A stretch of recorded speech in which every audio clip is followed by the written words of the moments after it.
बच्चों regular class मजे से देखते रहो। जैसे अभी आप देख रहे हो हमारे YouTube से पूरा आईसीआई का स्टडी मटेरियल वहाँ पे कवर्ड अप है। चैनल को सब्सक्राइब जरूर कर दो, इससे बढ़िया मोटिवेशन हमारे लिए कुछ नहीं है। आपके लिए और भविष्य में बेहतर काम करते रहेंगे अगर हमें सब्सक्रिप्शन के थ्रू थोड़ा सा मोटिवेशन मिलेगा। प्लीज एक सेकंड निकाल करके नीचे लाल बटन दबा दो और बेल आइकन जरूर प्रेस कर दो, ताकि आपको आपके अटेम्प्ट से रिलेटेड जो भी रेलिवेंट नोटिफिकेशन हमारे यूट्यूब चैनल पर है वो लगातार मिलती रहे और सबसे पहले वीडियो आप तक पहुंचे। बेल आइकन जरूर दबा दीजिए। हम आपके बैचेस के लिए कुछ ना कुछ अनाउंसमेंट करते रहते हैं, कुछ ना कुछ बेनिफिशियल लेकर के आते रहते हैं, तो जरूर बेल आइकन प्रेस कर दीजिएगा, सब्सक्राइब भी कर दीजिएगा। साथ साथ मई 24 के जितने भी बच्चे ये क्लिप देख रहे हैं, practice batch as war batch के नाम से लॉन्च किया जा चुका है हमारी ऐप पर। आप उसे बाय कर सकते हैं, जिसके अंदर हम आपको राइटिंग प्रैक्टिस करवाएंगे, थ्योरी अकाउंटिंग स्टैंडर्ड की एमसीक्यूज कराएंगे, फुल सिलेबस के टेस्ट लेंगे और वो टेस्ट पहले 50 बच्चों के मैं खुद चेक करके दूंगा। एंड माय डियर फ्रेंड्स, उसके अंदर आपको और भी बहुत सारे बेनिफिट्स मिलेंगे। अगर आप एनरोल कराते हैं तो हमारी ऐप पे जाइए, केवल 999 उसका अमाउंट है, आप वहां से बाय कर सकते हैं, जैसे आपने अदर कोर्सेज हमारी ऐप पर जाकर के बाय किए। फिर भी कोई दिक्कत आए 8851007100 पे आप मेरे से कांटेक्ट कर सकते हैं। एमटीपी आरटीपी पीवाईक्यू के क्वेश्चंस भी हम उस बैच के अंदर कवर अप करवाएंगे आपको, इंपॉर्टेंट सारे। ठीक है सर जी, ठीक है जी। तो अगर आप अपने मार्क्स को और ज़्यादा आगे ले जाना चाहते हैं, स्टडी मटेरियल से एक्स्ट्रा प्रैक्टिस करना चाहते हैं और आप चाहते हैं कि आपके मार्क्स एवरेज ना करके बहुत अच्छे आ जाए और अकाउंट्स में बढ़िया नंबर आ जाएंगे, तो लॉ या कोई और सब्जेक्ट जिसमें कम रहने के चांसेस रहते हैं, थ्योरी वाला पार्ट वो आपका मजबूत हो जाएगा, तो आप इस बैच को जरूर एनरोल करें। फिलहाल वीडियो का मजा लीजिए, मिलते हैं नेक्स्ट क्लिप में। Thank you. हेलो प्यारे बच्चों, सर फिर आ गए? हाँ, क्या ले आए? बस 22 कर लिया, 7 कर लिया, 21 ले आए। मन कर रहा था कि इस बार आपको AS 21 करा दें, और जान करके आपको खुशी भी हो सकती है और हैरानी भी हो सकती है। थ्योरेटिकल नहीं है ये, बहुत ज़्यादा प्रैक्टिकल, हद से ज़्यादा प्रैक्टिकल अकाउंटिंग स्टैंडर्ड है। इतने बड़े बड़े प्रैक्टिकल क्वेश्चन जिसके अंदर हम करेंगे कि तुम खुद कहोगे कि सर पिछले AS ही ठीक थे। बट मेरा वादा है आपसे, आप अगर चीज़ों को समझेंगे, सुनेंगे, इतना सिंप्लीफाइड वे में मैं आपको करवाऊंगा, इतना इंटरेस्टिंगली मैं आपको करवाऊंगा, बड़े बड़े क्या, उनसे भी बड़े बड़े क्वेश्चंस आ जाएं, आपके सामने बच्चे ही लगेंगे। मेरा वादा है आपसे, बस हर क्लास के बाद जैसे मैं कहता हूं रिवीजन अप टू डेट हो जाए, और कुछ भी नहीं। बहुत सिंप्लीफाइड करने की कोशिश की गई है चीज़ों को, बहुत ज़्यादा आसान जमीनी लेवल पे जाकर के आपको समझाया जाएगा चीज़ों को। ये मत सोचना कि एक बहुत भारी भरकम नाम लिखा हुआ है कंसोलिडेटेड फाइनेंशियल स्टेटमेंट AS 21 और ये लैंग्वेज लिखी हुई है। भैया हमारा क्या रोल है? हमारा रोल है कुछ भी मुश्किल से मुश्किल लिखा हो, हम उसे उतनी ही आसानी से बताएं जैसे मान लीजिए ABCD एक बच्चे को पढ़ाई जा रही है। आइए जरा नोट्स की यात्रा कराता हूं मैं आपको फटाफट से। ये देखिए, टॉपिक 1 2 3 4 5 6 7 8 टॉपिक्स है इसके अंदर, और भैया यहाँ पे हमारे नोट्स हो जाते हैं समाप्त पेज नंबर 8 पर। लेकिन सर यहाँ पे तो और ज्यादा पेजेस भी आगे हमें दिखाई दे रहा है और भी आपने चीजें लगाई हुई है। हाँ, ये अंडरस्टैंडिंग पार्ट है। तुम्हें कैसे चीजें मुश्किल लगेंगी जब तुम विराट कोहली की बैलेंस शीट बनाओगे। हैं सर, विराट कोहली की बैलेंस शीट हम बना रहे हैं, उसे पता भी है क्या? नहीं, उसे पता नहीं, बताने का भी नहीं। ठीक है, इवन विराट की छोड़ो, अनुष्का की बैलेंस शीट भी बनाएंगे।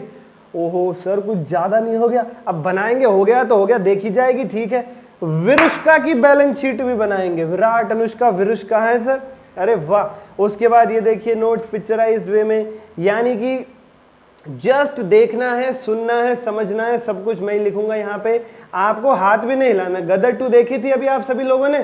कैसे देखी थी सर? हमने ऐसे देखी थी, मजे से हम लोग बैठे थे ऐसे बढ़िया कुर्सी पे लेट करके अपना थिएटर के अंदर, पॉपकॉर्न आ रहे थे, कभी कोल्ड ड्रिंक आ रही थी, और हमारा सारा ध्यान मजे से गदर 2 पे था। बिल्कुल वही काम तुम्हें यहाँ करना है क्लास में, वही काम करना है।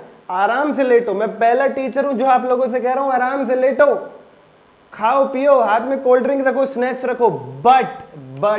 बट जितना फोकस तुम थिएटर में मूवी पे रखते हो ना, साथ ही साथ उतना फोकस दे दो बस मुझे यहाँ पे। मैं कह रहा हूं अगर पिक्चर 400 करोड़ की हिट ना हो जाए ना गदर 2 की तरह, चैप्टर तुम्हारी जेब में ना आ जाए, तो कहिएगा कि सर क्या बात कह रहे हैं।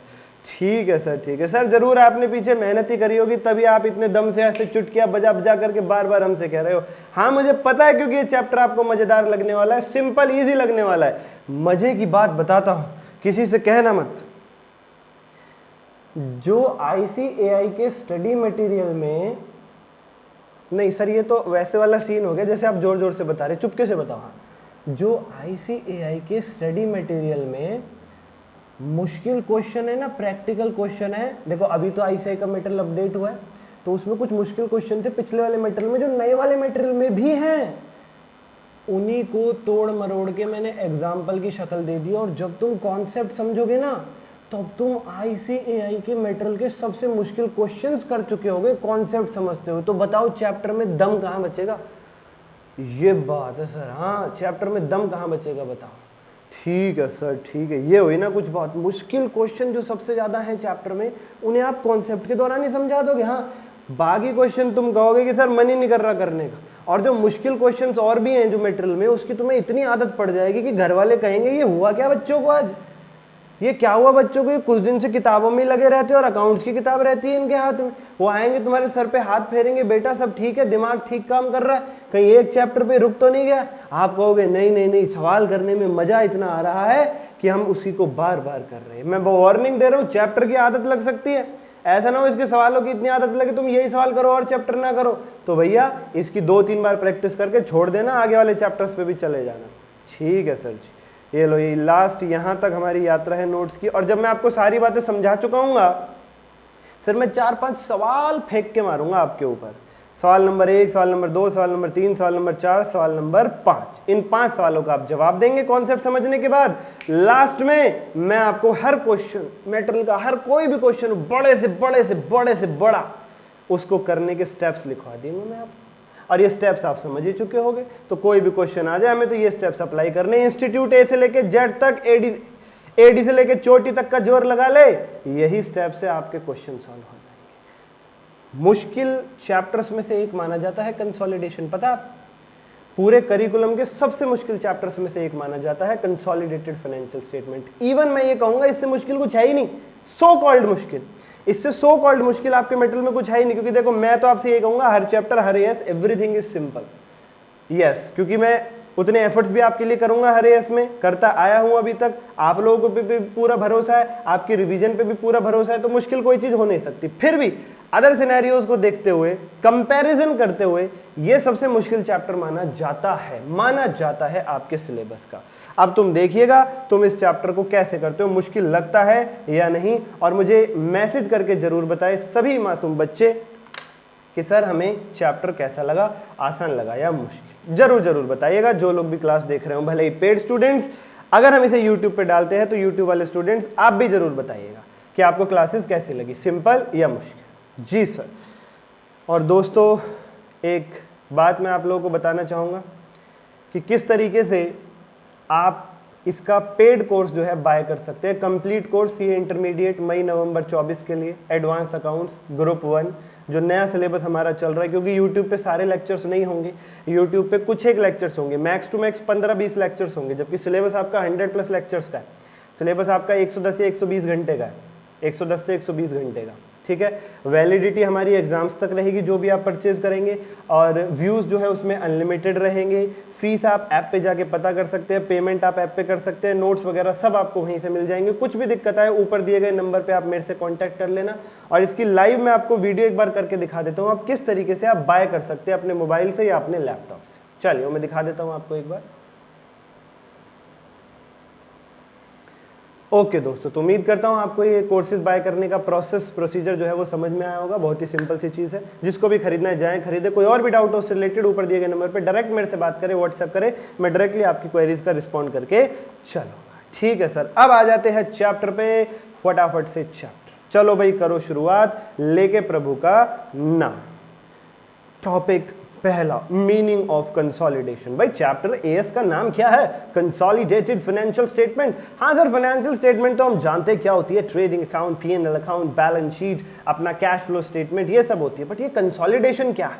ये कंसोलिडेटेड वर्ड कहाँ से आ गया पहले? इसलिए पहला टॉपिक वही बना दिया हमने कि पहले तुम्हें कंसोलिडेटेड फाइनेंशियल स्टेटमेंट का ही मतलब बताएंगे, कंसोलिडेशन का ही मतलब बताएंगे पहले। फिर कंसोलिडेशन के टाइम पे कुछ एडजस्टमेंट होती है, A B revaluation, C pre acquisition, post acquisition, reserve and profit loss of subsidiary company. Sir इतने बड़े बड़े नाम, D calculation of goodwill capital reserve cost of control, E minority interest, F elimination of intra group transactions, G treatment of dividend paid by subsidiary company. ये topics के नाम पढ़े हैं मैंने जस्ट जल्दी जल्दी, ताकि तुम्हारे अंदर एक घबराहट पैदा हो, तुम्हें लगे कि सर कितनी भारी भरकम चीजें हैं, और फिर तुम देख करके एकदम ईज आउट हो जाओ आगे की चीजों को। आइए जरा शुरुआत करते हैं अपने सबसे पहले टॉपिक मीनिंग ऑफ कंसोलिडेशन को समझने के लिए। आजकल हाँ मुझे आदत पड़ रही है, चुटकी बजाने में मुझे बहुत मजा आ रहा है, मैं बजाऊंगा, बार बार बजाऊंगा, जब तक मुझे मजा आता रहेगा तब तक बजाऊंगा। Please cooperate. Okay sir, Virat Kohli को जानते हैं आप? सर विराट कोहली को कौन नहीं जानता, आप बताइए। विराट कोहली जो है वो क्रिस्टियानो रोनाल्डो और लियोनेल मेसी को अगर हटा दे तो वर्ल्ड के टॉप एथलीट में सबसे ज्यादा फॉलोअर तीसरे नंबर पे विराट कोहली के। इवन नेमार और लेब्रॉन जेम्स से भी आगे है विराट कोहली भाई। सब जानते हैं विराट कोहली की पॉपुलैरिटी भी बहुत ज्यादा है। महेंद्र सिंह धोनी इंडिया में बहुत ज्यादा famous, Virat Kohli all over famous. Dhoni fans कृपा करके बुरा ना माने, जो धोनी की बात होगी वो भी की जाएगी। मैं जस्ट फैक्ट्स बता रहा हूं आपको, जो चीजें हैं। फेमस कह रहा हूं भैया, मैंने ये नहीं कह दिया कौन बड़ा क्रिकेटर है, जस्ट फेमस बोल रहा हूं। तो दिल में थोड़ी गुंजाइश रखना, सबकी अपनी अपनी पसंद होती है। जी सर। अनुष्का को जानते हैं? सर विराट को जानेंगे तो अनुष्का को तो उससे पहले जानेंगे सर, क्यों नहीं जानते? और ये विरुष्का क्या है? विरुष्का सर ये मीडिया वाले यूज करते हैं, उन दोनों की जोड़ी का नाम बना के, विराट और अनुष्का का नाम बना के विरुष्का बना दिया। उसी नाम से उन दोनों की इकट्ठी कोई बात करनी होती है तो न्यूज़पेपर में चलती है। हाँ, मतलब विराट और अनुष्का की इकट्ठी कोई बात करनी है तो वो अनुष्का के नाम से की जाएगी। हाँ जी सर। बच्चों विराट कोहली ने एक बिजनेस खोल रखा है, तुम्हें नहीं बताया, मुझे बताया उसने। बताऊं किस चीज का बिजनेस है? एक सोल प्रोप्राइटर बिजनेस खोल रखा उसने, सोल प्रोप्राइटर बिजनेस। अच्छा सर, क्या बेचता है उसमें वो सोल प्रोप्राइटर बिजनेस में? तुम बताओ क्या बेचेगा विराट कोहली, तुम ही बताओ भैया। विराट कोहली की किस चीज में एक्सपर्टीज है? सर उसे bat, ball, cricket, pad, gloves, arms पे जो लगाते हैं आर्म पैड, शिन पैड्स, इन सब की जानकारी है सर उसे। हाँ, तो विराट कोहली ने किसी को भी नहीं बताया, बस मुझे बताया। No one knows this about Virat Kohli, only I know, because I have created this in my imagination. तो विराट कोहली ने एक सोल प्रोप्राइटर बिजनेस खोल रखा है जिसके अंदर वो क्रिकेट का सामान सेल करता है। क्रिकेट का सामान भैया, देश के लिए जो वो शतक पे शतक बनाता है, वहां से जो उसकी आमदनी होती है वो अलग है। ब्रांड जो उसकी वैल्यू, जो टीवी पे एडवर्टीजमेंट करके कंपनियों के ब्रांड्स के लिए वो जो फीस चार्ज करता है, वो इनकम उसकी अलग है। मैं उसके एक छुपे हुए बिजनेस के बारे में बात कर रहा हूँ, जहां पे वो क्रिकेट का सामान बेचता है, ट्रेडिंग करता है, खुद नहीं जाता, किसी को रखा हुआ है वहां पे उसने, बट बिजनेस विराट के ही नाम से भैया। विराट उसकी ट्रेडिंग करता है, उसकी एक बैलेंस शीट यहाँ पे उसने रखी हुई है। विराट की एक बैलेंस शीट यहाँ पे रखी हुई है, ठीक है सर जी। उसमें कुछ फिक्स्ड एसेट्स है 4 लाख रुपीज, इन्वेंट्रीज है 3,20,000, डेटर्स है 80,000, कैश है 40,000 और अदर एसेट्स है 1,60,000। वाह सर वाह, टोटल हमारे पास एसेट्स हो गए 10 लाख रुपीज। सर विराट कोहली एक इंस्टाग्राम पे पोस्ट डाले, इससे बहुत ज्यादा कमा ले, उसको इस बिजनेस की क्या जरूरत है? भैया उसको जरूरत है, वरना तुम्हें AS21 कौन समझाएगा फिर यहाँ बैठ के? अगर उसने मुझे ये बातें ना बताई होती तो चुप रहो बिल्कुल और चुपचाप से सुनो बिल्कुल। और उस बिजनेस में उसकी कैपिटल इन्वेस्टेड है 6 लाख रुपीज, रिजर्व्स है 1 lakh rupees, long term borrowing. Virat को भी जरूरत पड़ गई उधार की सर। यस, बिजनेस जो है वो बैंक लोन लेकर ही किया जाता है ज्यादातर यार। तो क्या हो गया, उसको कोई दिक्कत नहीं चुकाने में, जब मर्जी चुका देगा, बट ये है कि वो भी बिजनेस के लिए लोन ले रहा है, ठीक है। क्या हो गया उसमें, उसको इफेक्टिव लग रहा है, अपना पैसा उसको लग रहा है मैं कहीं और लगा दूं, उससे बढ़िया यहाँ पे लोन ले लूं, तो क्या तकलीफ है उसके अंदर? जी सर जी, ओके। और क्रेडिटर्स, बिजनेस करेंगे, डेटर्स पैदा होंगे तो क्रेडिटर्स भी पैदा होंगे, कहीं से सामान खरीदोगे तो क्रेडिटर सप्लायर भी पैदा होंगे। तो इस साइड का टोटल भी आ रहा है 10 lakh rupees. Very good sir. इधर विराट को देख, खरबूजे को देख खरबूजा रंग बदलता है। अनुष्का ने कहा ठीक है, ऐसी बात है तो मैं भी अपना एक ट्रेडिंग बिजनेस शुरू करूंगी। अगर तुम देश के सेलिब्रिटी हो, अगर तुम देश के सेलिब्रिटी हो क्रिकेट की फील्ड में, तो मैं भी देश की सेलिब्रिटी हूं बॉलीवुड की फील्ड में, एक्टिंग की फील्ड में। मैं भी एक बिजनेस खोल सकती हूँ, उसमें क्या है, मेरे पास भी दूसरी जगह से बहुत पैसा है। तो अनुष्का ने भी एक ट्रेडिंग बिजनेस खोल दिया जिसमें वो खुद मालिक है, सोल प्रोप्राइटर, और कोई भी पार्टनरशिप में नहीं है, ना विराट के केस में कोई था। और इसके अंदर ये ब्यूटी किट्स बेचने का काम करती है, ब्यूटी प्रोडक्ट। अब भैया देखो, जो लड़के क्लास देख रहे हैं उनके लिए क्रिकेट का सामान है, और जो लड़कियां क्लास देख रही है उनके लिए ब्यूटी किट्स का सामान है, राइट। अब क्रिकेट की सारी बातें करेंगे तो लड़कियों को अच्छा नहीं लगेगा, क्योंकि 10 में से एक लड़की क्रिकेट की शौकीन होती है, मैक्स टू मैक्स 2, बल नहीं है 2 भी, एक ही शौकीन है। दूसरी को तो जबरदस्ती भैया के या पापा के साथ देखना पड़ता है टीवी पे, वो चैनल नहीं बदल पाती, ये समस्या है। इसलिए हमारी क्लास में सबका ध्यान रखा गया है, क्रिकेट किट भी है और ब्यूटी किट भी है भाई साहब, जिसको जो पसंद आए ले लेना। अनुष्का की बैलेंस शीट में फिक्स्ड एसेट्स है 3 लाख, इन्वेंट्रीज है 2 लाख, डेटर 140, कैश 60 और टोटल 7 लाख के एसेट्स है। Good, she is also doing great. Capital is 4 lakh, reserves 1 lakh, long term borrowing 1 lakh, creditor 1 lakh, इसको 1 लाख से बड़ा प्यार है। और टोटल आ रहा है इसका इधर साइड का भी 7 लाख रुपीज, 7 लाख रुपए। एक दिन टॉप फ्लोर पेंट हाउस, चल मेरे घर, हनी सिंह का गाना सुना है तुमने? तो अपने टॉप फ्लोर पेंट हाउस में ये दोनों बैठे हुए थे। हसीन शाम थी, मौसम बढ़िया हो रहा था, धीमी धीमी हवा चल रही थी और मीठी मीठी ठंड के दिन थे। ये दोनों बैठे हुए थे ऊपर और दोनों के दिमाग में अचानक से एक सवाल ने जन्म लिया। विराट ने कहा, मैं क्रिकेट का सामान बेचता हूं और अभी हमारा जो अकाउंटेंट है वो जरा मुझे ये बैलेंस शीट बना करके दे गया है, ये वाली बैलेंस शीट जरा देखो तो बैलेंस शीट कैसी दिख रही है। विराट ने अपनी बैलेंस शीट देखना शुरू किया, फिक्स्ड एसेट, इन्वेंट्री वगैरह वगैरह, इधर साइड कैपिटल रिजर्व, सब उसने देखा और उसने कहा अच्छा लग रहा है। इतनी ही देर में अनुष्का ने कहा, अरे हाँ हाँ, अभी थोड़ी देर पहले मेरा भी अकाउंटेंट मुझे मेरे वो ब्यूटी किट वाले सोल प्रोप्राइटर बिजनेस की बैलेंस शीट दे के गया अभी, मैं भी देखूं जरा क्या क्या है। उसने भी देखा, उसने कहा हाँ ये भी बढ़िया है। इतने में ही दोनों के दिमाग में एक सवाल आता है और दोनों एक दूसरे की तरफ देखते हैं और कहते हैं, तुम भी वही सोच रही हो क्या जो मैं सोच रहा हूँ? तुम भी वही सोच रहे हो क्या जो मैं सोच रही हूँ? दोनों ऐसे कहते, दोनों कहते हैं हाँ। पता है दोनों ने क्या सोचा? दोनों ने सोचा कि यूं तो हम एक ही हैं, तो हमारी अलग अलग बैलेंस शीट का क्या मतलब? सालों से हम एक हैं, सालों तक हम एक रहेंगे, तो हमारी अलग अलग बैलेंस शीट का क्या मतलब? क्यों ना बिजनेस तो हमने अलग अलग कर रखा है, ठीक है, बट क्यों ना हम अपनी दोनों बैलेंस शीट्स को मिला करके, सर आपकी आंखें छुप गई, ये लो, हम अपनी दोनों बैलेंस शीट्स को मिला करके देखें कि हमारे दोनों के क्रिकेट वाले और इधर ये ब्यूटी किट वाले बिजनेस का मिला करके क्या स्टैंड अलोन पोजीशन क्या कंसोलिडेटेड पोजीशन बनती है। कंसोलिडेशन का मतलब समझो, जब दो चीजों को आपस में मिला दिया जाता है, दैट इज कॉल्ड कंसोलिडेशन। शादी is a consolidation, balance sheets को आपस में मिला देना इज ऑल्सो अ कंसोलिडेशन। तो वो दोनों कह रहे हैं हम एक बार अपनी अपनी बैलेंस शीट को मिला के, प्लस करके, अपनी अपनी बैलेंस शीट को मर्ज करके, हमारी बैलेंस शीट्स के अंदर जितने भी एसेट्स और जितनी भी लायबिलिटीज और कैपिटल दे रखी है उन सबको मर्ज कर दे, तो हमारा कंसोलिडेटेड पोजीशन क्या निकल के आएगी हमारी, वो ये देखना चाहते हैं। हम दोनों मिलाकर के एज अ कपल हम कितने मजबूत हैं, एज अ कपल हमारे एसेट्स और लायबिलिटीज क्या क्या है, ये उनके दिमाग में सवाल आया। तो क्या करना, सिंपल है सर, ये तो बहुत सिंपल है। मैं कह रहा हूं अनुष्का ने कर दिया ये काम।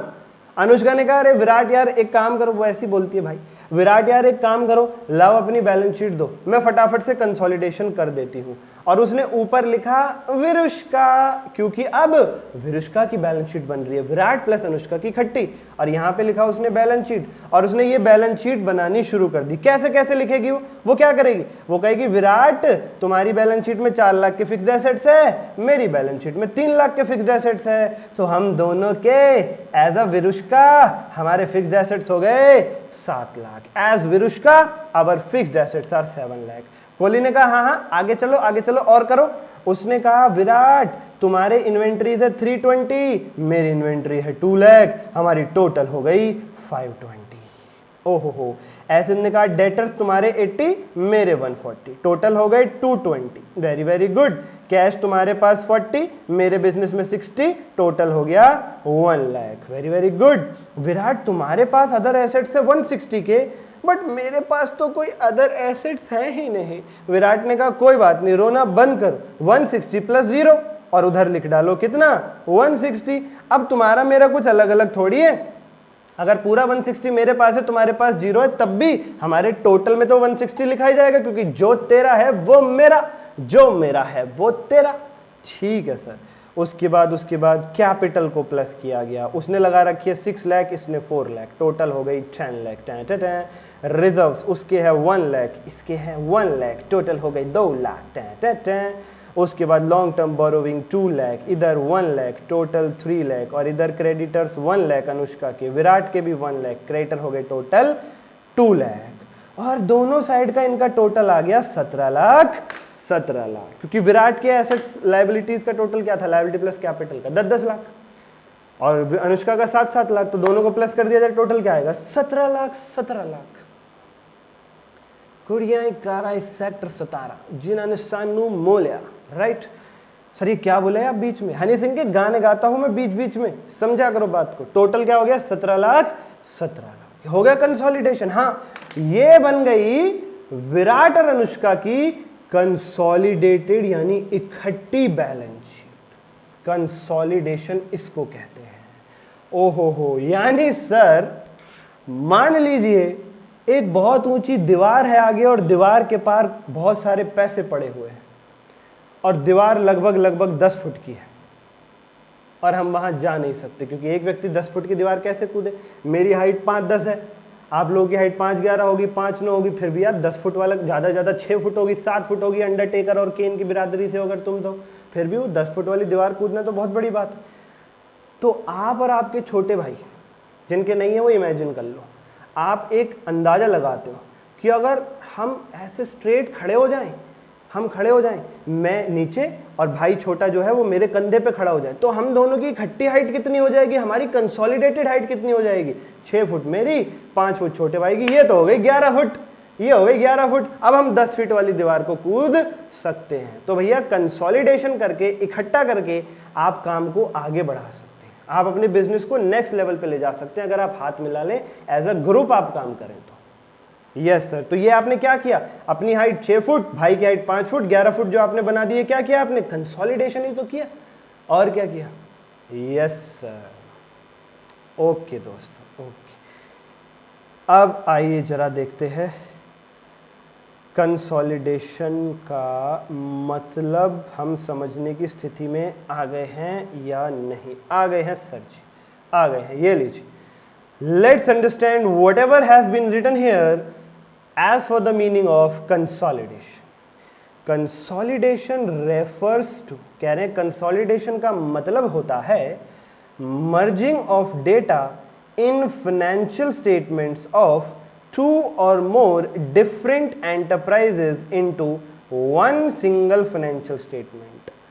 दो या दो से ज्यादा संस्थाओं की फाइनेंशियल स्टेटमेंट्स को मिलाकर के जब एक सिंगल फाइनेंशियल स्टेटमेंट बनाया जाता है तो उसे कंसोलिडेशन कहेंगे। हम उसे कहेंगे कंसोलिडेटेड फाइनेंशियल स्टेटमेंट। जैसे देखो, फाइनेंशियल स्टेटमेंट तो कई सारी होती है बच्चों, P&L, balance sheet, cash flow statement, statement of changes in equity and exchange, मान सकते हैं नहीं मान सकते वो बात की बात है। तो फाइनेंशियल स्टेटमेंट बहुत सारी होती है बच्चों। मैंने आपको एक फाइनेंशियल स्टेटमेंट बैलेंस शीट का एग्जांपल दिखाया कि जब दो अलग अलग ऑर्गेनाइजेशंस की बैलेंस शीट को हमने मिला के मर्ज करके वन बना दिया तो वो विरुष्का की मर्ज्ड बैलेंस शीट कहलाती है कंसोलिडेटेड फाइनेंशियल स्टेटमेंट। और इसी प्रोसेस को, मर्ज करने की प्रोसेस को कहते हैं consolidation. Okay sir, okay sir. 2 और मोर, आपने तो 2 का ही कंसोलिडेशन किया था, 3 का भी हो सकता है, 4 का भी हो सकता है, 40 का भी हो सकता है, 400 का भी हो सकता है। भैया जितने का कंसोलिडेशन करना चाहो उतने का कंसोलिडेशन हो सकता है, किसी ने रोका थोड़ा ना है। मान लीजिए कल को विराट और अनुष्का की बेटी का नाम क्या है, वाम्या नाम है, क्या नाम है मुझे कंफर्म नहीं है यार। विराट पे पूरा ध्यान है, अनुष्का पे पूरा ध्यान है, छोटी सी बेटी पे ध्यान नहीं है। क्या करूँ यार, ऐसे ही चल रहा हूँ मैं आजकल। चलो जो भी है, वाम्या नाम है आई थिंक। वो भी कल को कोई बिजनेस कर ले, सोल प्रोपराइटर। तो अब एक दिन उनका मूड बन जाए कि हम अपनी दोनों के साथ साथ बिटिया की भी बैलेंस शीट, बेटी की भी बैलेंस शीट को मर्ज करके देख लेते हैं कि हम तीनों की पोजीशन क्या बनती है इकट्ठी मिला के, तो उसका भी कंसोलिडेट, फिर तीनों की इकट्ठी बन जाएगी। क्या दिक्कत है उसमें। Okay sir, okay sir. Consolidated financial statement represent the profitability and financial position of the group as a whole. पूरे की प्रेजेंटेशन फाइनेंशियल स्टेटमेंट की एज अ ग्रुप निकल के आ जाती है कि इकट्ठा हम किस पोजीशन में हैं। एग्जाम्पल है कंसोलिडेटेड फाइनेंशियल स्टेटमेंट के इकट्ठी बैलेंस शीट बना देना, इकट्ठा P&L बना देना, मतलब दो या दो से ज़्यादा बैलेंस शीट्स को मर्ज कर दोगे तो वो कंसोलिडेटेड बैलेंस शीट कहलाएगी। दो या दो से ज़्यादा P&L को मर्ज कर दोगे तो वो कंसोलिडेटेड P&L कहलाएगा। दो या दो से ज़्यादा कैश फ्लो को मर्ज कर दोगे तो वो कंसोलिडेटेड कैश फ्लो स्टेटमेंट कहलाएगी। सर ये चैप्टर का नाम क्या है? आगे पढ़ने से पहले मैं एक सवाल पूछता हूँ तुमसे, चैप्टर का नाम तो सर कंसोलिडेटेड फाइनेंशियल स्टेटमेंट है, AS21 क्यों कह रहे हो आप इसको? क्योंकि प्यारे बच्चों है तो ये प्रैक्टिकल चैप्टर, है तो ये कंसोलिडेशन का एक प्रोसेस, बट ये बताया AS21 नहीं है कि ये होगा कैसे कैसे। इसलिए चैप्टर तो ऐसे ही जैसे अदर बड़े बड़े चैप्टर्स होते हैं, branch accounting, insurance claim, internal reconstruction, buyback, but इसके प्रोविजंस AS में लिखे हुए हैं सारे, AS21 में, इसलिए हम इसे AS21 के ही नाम से पढ़ेंगे। नाम है कंसोलिडेटेड फाइनेंशियल स्टेटमेंट, बट है ये अकाउंटिंग स्टैंडर्ड ही AS21 के नाम से। नंबर है AS21। AS21 applies on enterprises which want to prepare consolidated financial statement। जो भी संस्थाएं कंसोलिडेटेड फाइनेंशियल स्टेटमेंट बनाना चाहती हैं, जिन्हें बनानी पड़ती है, उन पे AS21 लागू हो जाता है। In this chapter, we will learn the consolidation procedure of P&L and balance sheet of holding company and subsidiary companies, which is defined by AS21। अब आ रही है मुख्य बात। AS21 ये accounting standard consolidated financial statement हमें सिखाएगा क्या? जो भी संस्थाएं कंसोलिडेटेड फाइनेंशियल स्टेटमेंट्स यानी consolidated balance sheet, consolidated P&L या कंसोलिडेटेड कैश फ्लो स्टेटमेंट बनाना चाहती हैं या जिन्हें बनाना मैंडेटरी है, उन संस्थाओं को क्या स्टेप्स, क्या प्रोसेस, क्या प्रोसीजर अडॉप्ट करना है फाइनेंशियल स्टेटमेंट्स को कंसोलिडेट करके एक बनाने के लिए, वो AS21 सिखाता है। सर बताया तो आपने भी, तुम्हें क्या लगता है वही है बस कंसोलिडेशन? फिर तो हो गया। फिर तो एक काम करो, वीडियो बंद करो, बैठो मजे से। चलो, गदर 2 3 घंटे लंबी थी, यहाँ तुम्हें इतने एक सेकंड तुमने पलक नहीं मारी उसमें, यहाँ तुम्हें अभी से चैप्टर खत्म चाहिए? हाँ, ऐसे थोड़ा ना होता है, चुपचाप बैठे रहो। जो मैंने बताया वो झलकी की भी झलकी है, वो मैंने मतलब समझाया जस्ट आपको, बट इसके अंदर कुछ एडजस्टमेंट्स भी निकल के आती हैं बच्चों। बहुत सारी बातें होती है, कोई भी काम बिना दिक्कत के हो सकता है कि जीवन में? तुम खुद ही बताओ, तुम खुद बताओ, तुम्हारे कितने काम बिगड़ते हैं जीवन में? तुम कितना दिन रात रोते हो, सोचते हो हमारे साथ ही क्यों?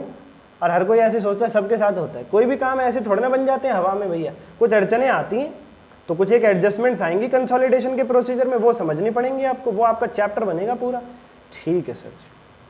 कीवर्ड्स हैं दोस्तों यहाँ पे, holding and subsidiary company. AS21 जो है होल्डिंग और सब्सिडरी कंपनी के फाइनेंशियल स्टेटमेंट्स को मर्ज करना सिखाएगा। मजे की बात यह है, कोई और कंपनी भी अगर मर्जिंग करना चाहेगी, अगर उसके बीच में होल्डिंग सब्सिडरी रिलेशन नहीं है, तो AS21 की सारी बातें वहां पे अप्लाई नहीं होंगी। यानी AS21 क्या बताता है आपको? होल्डिंग कंपनी और सब्सिडरी कंपनी के फाइनेंशियल स्टेटमेंट्स को मर्ज करने का प्रोसेस, होल्डिंग कंपनी और सब्सिडरी कंपनी के balance sheet, P&L, cash flow statement को मर्ज करने के स्टेप्स, प्रोसीजर और प्रोसेस। अब सर ये होल्डिंग और सब्सिडरी क्या होती है? हमें तो यही नहीं पता, तो हमें कैसे पता होगा कि हमारे क्वेश्चन ने, जो हमें क्वेश्चन दिया है हमारे एग्जाम ने, उसमें कंपनियों के बीच होल्डिंग और सब्सिडरी रिलेशन एस्टेब्लिश हो रहा है या नहीं, और उन पे AS21 लगेगा या नहीं? तो AS21 के स्टेप्स कैसे लगा पाएंगे फिर, जब हमें यही नहीं पता होगा कि होल्डिंग क्या है और सब्सिडरी क्या है? इसलिए प्यारे बच्चों, आपके सर जो है वो आपके लिए अगला स्टेप क्या लेकर के आए हैं? होल्डिंग और सब्सिडरी क्या होती है, कौन होती है होल्डिंग कंपनी और कौन होती है सब्सिडरी कंपनी। क्योंकि जो बनेगी होल्डिंग और जो बनेगी सब्सिडरी, उन्हीं के फाइनेंशियल स्टेटमेंट्स को मर्ज करना, कंसोलिडेट करना AS21 सिखाता है। और इसी के क्वेश्चन आपके पेपर में आएंगे। होल्डिंग सब्सिडरी से अलग किसी का कंसोलिडेशन आपके पेपर में नहीं आएगा बच्चों, क्योंकि जो वो सिलेबस दे रहे हैं वही तो वो पूछेंगे। ठीक है सर जी। तो सर जी हमें हमारे अगले टॉपिक की तरफ ले चलो कि ई होल्डिंग कंपनी का है और ई सब्सिडरी कंपनी का है सर। ठीक है भैया, ठीक है, लिए चलते हैं भाई साहब। किसने मना किया? ये रहा आपका अगला पेज। देश की जानी मानी कंपनी का नाम सुने होंगे सब लोग। सर किसने नहीं सुना रिलायंस इंडस्ट्रीज लिमिटेड का नाम? किसने नहीं सुना? मतलब सर हर आम आदमी का कहीं ना कहीं तो एक बार जीवन में ये सोच ही जाता है कि काश हम अंबानी जी होते, काश हम अंबानी जी होते। तो एक बार देखते तो सही कि वहां जाके एहसास कैसा होता है। भले ही हमें ये सीखने को मिलता कि कोई बात नहीं, जीवन सब जगह समान है, वहाँ भी टेंशन है, ज़्यादा पैसे से भी कुछ नहीं होता, टाइम भी होना चाहिए हमारे पास, बट फिर भी कहीं ना कहीं मन में एक कसक आती है कि यार फिर भी देखे तो सही कि अंबानी जी की लाइफस्टाइल कैसी, देखे तो सही इतना पैसा आने के बाद कैसा हो जाता है जीवन।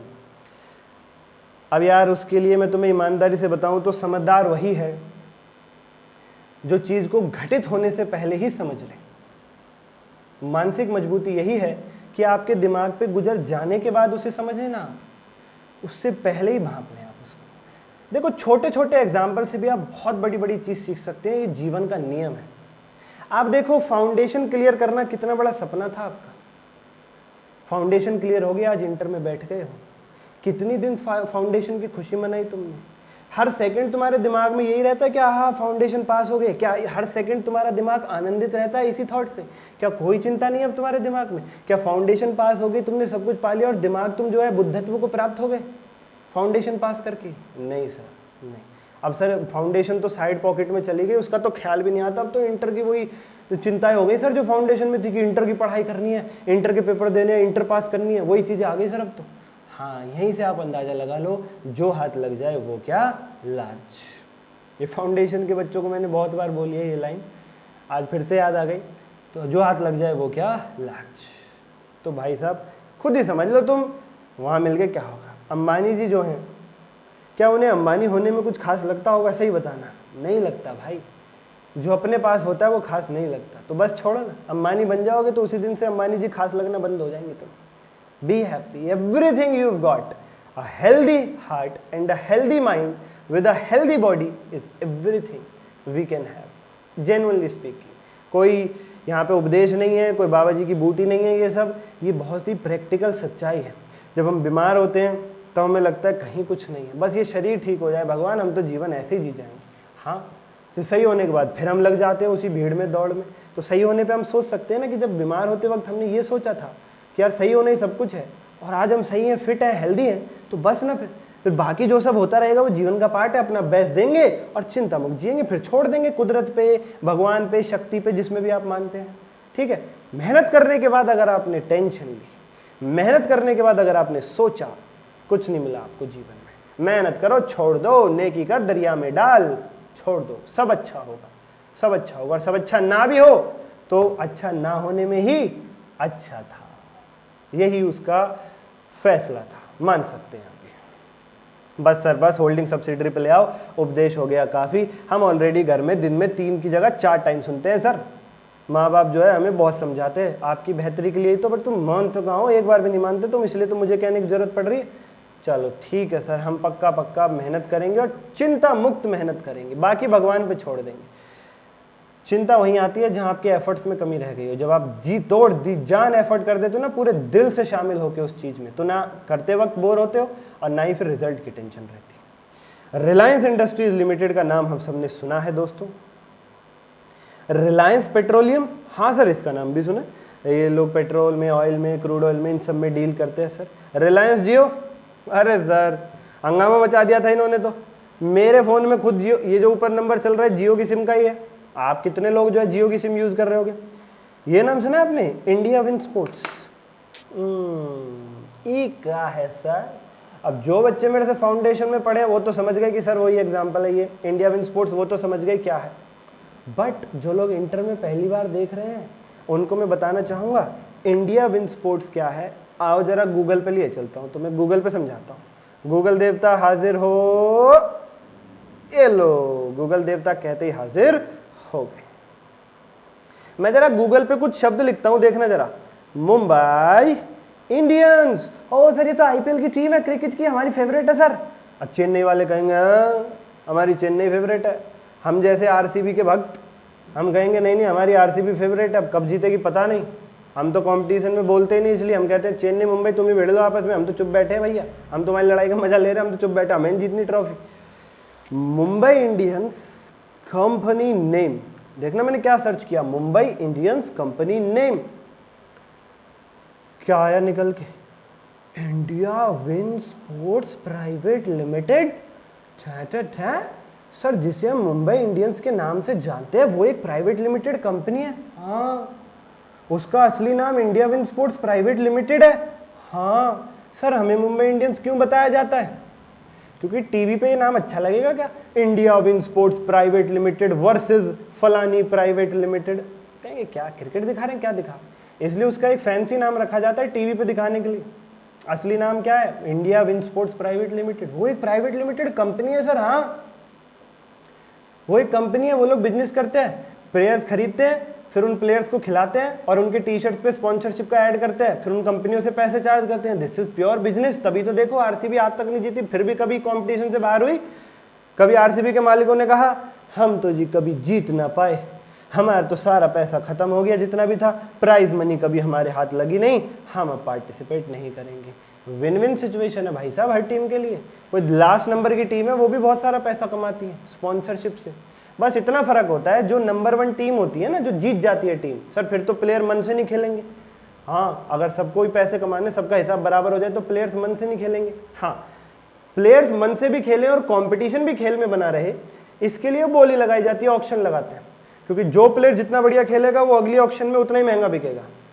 और जो टीम जीतती है उसके लिए प्राइज मनी भी रखी जाती है अलग। और जो टीम जीतती है, जीतने का फायदा ये है, प्लेयर जी जान से जीतने के लिए इसलिए खेलते हैं, उस टीम की स्पॉन्सरशिप महंगी बिकती है। फिर बच्चे जो हैं देश के वो उन प्लेयर्स को ज्यादा फॉलो करते हैं, फिर जो जीतते हैं, रोहित शर्मा, महेंद्र सिंह धोनी, उन लोगों को फिर लोग ज्यादा फॉलो करते हैं। विराट कोहली इंडिया में जीतते हैं, दुनिया भर के लोग फॉलोवर्स हैं, मैं आईपीएल की बात कर रहा हूँ जस्ट, तो फिर उनकी स्पॉन्सरशिप जो है थोड़ी महंगी बिकती है। विराट को फिर भी कप्तानी से नहीं हटाती आरसीबी, क्यों? क्योंकि विराट अपने आप में ब्रांड है। विराट को जीते हार से फर्क नहीं पड़ता, इतनी फैन फॉलोइंग है खुद की, बच्चे हारने के बाद भी फॉलो करते हैं विराट को, इवन आई ऑल्सो। ठीक है, ओके सर, तो वो पूरा का पूरा बिजनेस है, उसका नाम है इंडिया विन स्पोर्ट्स। ओहो हाँ, नीता अंबानी जी को तो सर हमने देखा हुआ है वहां पे बैठे हुए। हाँ तो भैया रिलायंस ग्रुप का ही पार्ट है, वो रिलायंस ग्रुप की एक कंपनी है जिसका नाम है India win sports private limited. ठीक है सर, ठीक है, ओके ओके ओके, अब हमारी समझ में आया ये India win sports private limited क्या है सर। आ गया ना, आ गया। तो ये रिलायंस का ही एक पार्ट है, रिलायंस ग्रुप का ही एक पार्ट है, रिलायंस ग्रुप ऑफ इंडस्ट्रीज। प्यारे बच्चों, रिलायंस की कुछ कंपनीज के मैंने नाम लिखे यहाँ पे, Reliance industries limited, Reliance petroleum, Reliance Jio, India win sports. ये लोग पेट्रोल में डील करते हैं, ये लोग टेलीकम्युनिकेशन नेटवर्क में डील करते हैं, ये लोग स्पोर्ट्स में डील करते हैं, स्पोर्ट्स बिजनेस में। अच्छा, रिलायंस इंडस्ट्रीज का अपना बिजनेस है। एक मिनट, वॉइस देखेंगे, एक सेकेंड, वॉइस देखेंगे ना।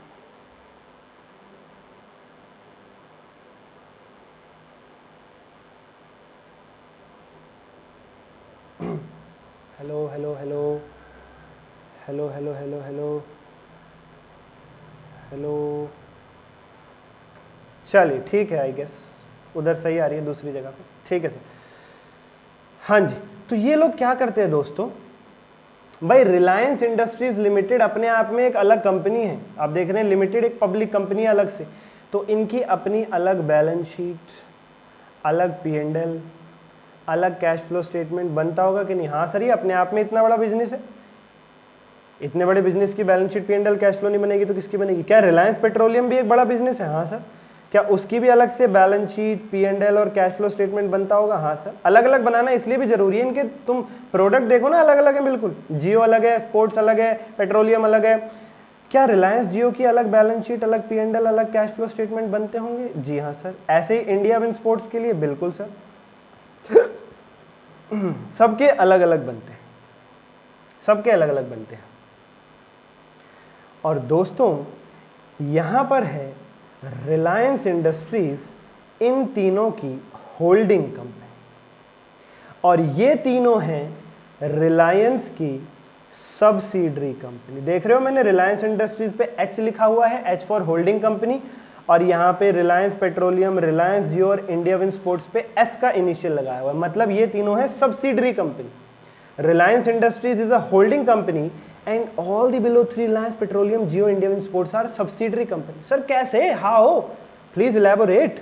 भैया देखो, रिलायंस इंडस्ट्रीज लिमिटेड के पास ना रिलायंस पेट्रोलियम, रिलायंस जियो और इंडिया विन स्पोर्ट्स तीनों के 50% से ज्यादा शेयर्स हैं। ओ हो, ध्यान दीजिएगा, एरो लगाया हुआ है मोर देन 50%। एग्जैक्ट 50% हो तब ये सब्सिडरी नहीं बनेंगी रिलायंस इंडस्ट्रीज की, अगर किसी कंपनी के पास दूसरी कंपनी के 50% से ज्यादा यानी 51% और मोर शेयर्स हो, तब होल्डिंग सब्सिडरी रिलेशनशिप एस्टेब्लिश होता है। जिस कंपनी के पास दूसरी कंपनी के 50% से ज्यादा शेयर है वो होल्डिंग कहलाती है, जैसे यहां पे रिलायंस इंडस्ट्रीज।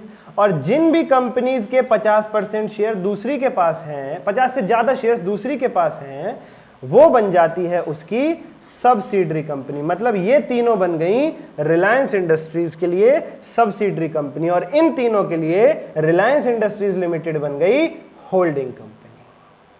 तो सर यहां पे तो होल्डिंग सब्सिडरी रिलेशन आ गया, यस। और होल्डिंग के balance sheet P and L cash flow अलग बन रहे हैं, और सब्सिडरीज तीनों के अलग अलग बन रहे हैं balance sheet P and L और कैश फ्लो स्टेटमेंट। तो दोस्तों ये चैप्टर, ये AS 21 आपको अब बताएगा कि एक होल्डिंग कंपनी जैसे कि रिलायंस इंडस्ट्रीज लिमिटेड और उसकी कुछ सब्सिडरी कंपनीज जैसे रिलायंस पेट्रोलियम, जियो और इंडिया विंड स्पोर्ट्स, इन सबकी मिला करके एक बैलेंस शीट, एक पी एंड एल, एक कैश फ्लो स्टेटमेंट बनाने की क्या प्रोसेस, क्या स्टेप्स, क्या प्रोसीजर है। मैंने तो तुम्हें सोल प्रोपराइटर का कंसोलिडेशन करके दिखा दिया था, विराट अनुष्का का विरुष्का का, बिल्कुल सिंपल, विरुष्का के रूप में, बिल्कुल सिंपल। लेकिन जब होल्डिंग कंपनी और सब्सिडरी कंपनी, यानी प्रोपराइटरशिप पार्टनरशिप नहीं है, यहाँ पे कंपनीज है, यहाँ पे कॉर्पोरेट्स हैं, यहाँ पे उन कॉर्पोरेट्स में भी होल्डिंग और सब्सिडरी रिलेशन एस्टेब्लिश हो रहा है, तो उन सबकी एक consolidated balance sheet P and L cash flow कैसे बनेगा वो आपको बताएगा AS 21। और याद रखिएगा सर ये तो बहुत बड़ा नहीं हो जाएगा, चार कंपनी हो गई, चार कंपनियों का कंसोलिडेशन करना, 4 कंपनियों की बैलेंस शीट्स को जोड़ना, 4 कंपनियों के पी एंड एल को जोड़ना, 4 कंपनियों के कैश फ्लो को जोड़ना, बहुत बड़ा हो जाएगा सर। इस बात का ध्यान इंस्टीट्यूट ने भी रखा है, इसलिए जो क्वेश्चंस ड्राफ्टेड है, क्वेश्चंस इसी वे में ड्राफ्टेड है प्यारे बच्चों। क्वेश्चन में कभी भी 2 से ज्यादा कंपनीज नहीं मिलेंगी, एक होल्डिंग और उसकी एक ही सब्सिडरी मिलेगी, आपको 2 का ही डाटा मर्ज करना पड़ेगा। धन्यवाद करो ICAI का, तुम हमेशा कोसते रहते हो इतना मुश्किल कोर्स पास नहीं करते, स्लैशिंग करते हैं, ये वो फलानी ढिमका। धन्यवाद करो, कितना सोचते हैं इंस्टीट्यूट आपके बारे में। केवल सारे क्वेश्चन, इवन पेपर का क्वेश्चन सिलेबस में इतना ही है, 3 का कंसोलिडेशन नहीं आएगा, 2 का ही आएगा। ठीक है सर, ओके सर। एक बार वैसे आप हमें झलकी के लिए दिखा सकते हो क्या सर? एक बार हम देखना चाहेंगे सर कि प्रैक्टिकली भी ये काम होता है या नहीं। अच्छा, पक्की बात है? हाँ सर, हमारा मन कर रहा है, आप हमें दिखाओ ना सर। रिलायंस इंडस्ट्रीज और ये पेट्रोलियम, जियो, इंडिया स्पोर्ट्स, ये तो कई सालों से चल रही है सर, तो इन्होंने बनाई होगी सर अपनी कंसोलिडेटेड बैलेंस शीट और स्टैंड अलोन बैलेंस शीट। हाँ बनाई होगी सर, दिखाओ ना, हमें देखनी है। दिखाता हूँ, आओ बच्चों। गूगल देवता फिर से हाजिर हो, गूगल देवता हाजिर फिर से हो गए। वाह वाह, गूगल है भाई, वाह, 1 सेकेंड लगाता है गूगल आने में, थैंक यू सो मच। इस बार आपको यहां पे सर्च करना है moneycontrol.com। दोबारा बोल देता हूं, moneycontrol.com, और पहले ही लिंक पे चले जाना है।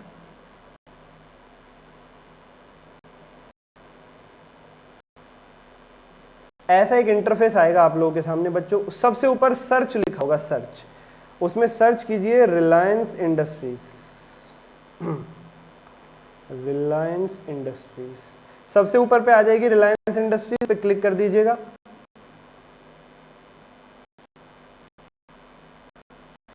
जाइएगा जरा थोड़ा सा नीचे, आपको यहाँ पे एक टैब मिलेगा फाइनेंस का, ये देखिए रहा फाइनेंशियल्स का टैब, ये रहा, इस पे क्लिक कर देना। और प्यारे बच्चे ये देखो, प्यारे प्यारे बच्चों ये देखो, रिलायंस इंडस्ट्रीज की consolidated income statement P and L चाहिए, ये रहा आपके सामने हाजिर है। ये क्वार्टरली हाजिर है, और बताइए एनुअली छोड़िए, क्वार्टरली हाजिर है, हाफ ईयरली हाजिर है, 9 महीने का हाजिर है, और एनुअल भी हाजिर, जैसा आपको देखना। ऐसे ही कंसोलिडेटेड बैलेंस शीट भी हाजिर है, ऐसे ही कंसोलिडेटेड कैश फ्लो भी हाजिर है। ओहो हो, बहुत बढ़िया सर, क्वार्टर वाइज भी है, एनुअल भी, सब तरीके से। और स्टैंड अलोन अगर देखनी है अलग उसी संस्था की अपनी पर्टिकुलर, वो भी हाजिर है, income statement P and L भी, बैलेंस शीट और कैश फ्लो भी, अकेली individual balance sheet P and L cash flow भी हाजिर है। और देखो कंसोलिडेटेड भी बना रखी है उन्होंने। सर वो बना के यहाँ डाल देते हैं क्या? हाँ वो बना के यहाँ डाल देते हैं बड़े भाई। क्यों? अरे अपने इन्वेस्टर्स के लिए पब्लिश करते हैं, अपने शेयर होल्डर्स के लिए पब्लिश करते हैं, पब्लिश करने होते हैं फाइनेंशियल्स। उनको कैसे खबर लगेगी कि बिजनेस कैसा काम कर रहा है? और शेयर होल्डर्स, इन्वेस्टर्स को भी बताना जरूरी है कि संस्था इंडिविजुअली कैसा काम करती है, रिलायंस इंडस्ट्रीज, और पूरा Reliance group as a whole कैसे काम करता है। Okay sir, okay okay. तो यहाँ पे आप देख सकते हैं ये सारी चीजें। ठीक है सर। दोस्तों मेरे साथियों, आगे की चर्चा हम आपसे आगे करेंगे, क्योंकि आज हमने आप पूरा ये पॉइंट समझा है कि ये एएस लागू किस पे होता है। ये लीजिए, ये पूरा आपको समझा दिया गया है कि ये एएस लागू किस पे होता है। ठीक है जी, कंसोलिडेशन का मतलब समझा दिया गया है। अब होल्डिंग और सब्सिडरी कंपनी के डाटा का कंसोलिडेशन यानी मर्जर होगा कैसे, मर्जर नहीं बोलना चाहिए, मर्जर के नाम से अलग टॉपिक है, यानी उन डाटा कंसोलिडेशन ही बोलूंगा, उनके डाटा को कंसोलिडेशन कैसे करेंगे, उसमें क्या क्या एडजस्टमेंट्स हैं, वो हमारी अगली क्लास का विषय रहेगा, अगली चर्चा करेंगे अगली क्लास में, अगली क्लिप में। तब तक के लिए प्यारे बच्चों, thank you, bye bye and take care.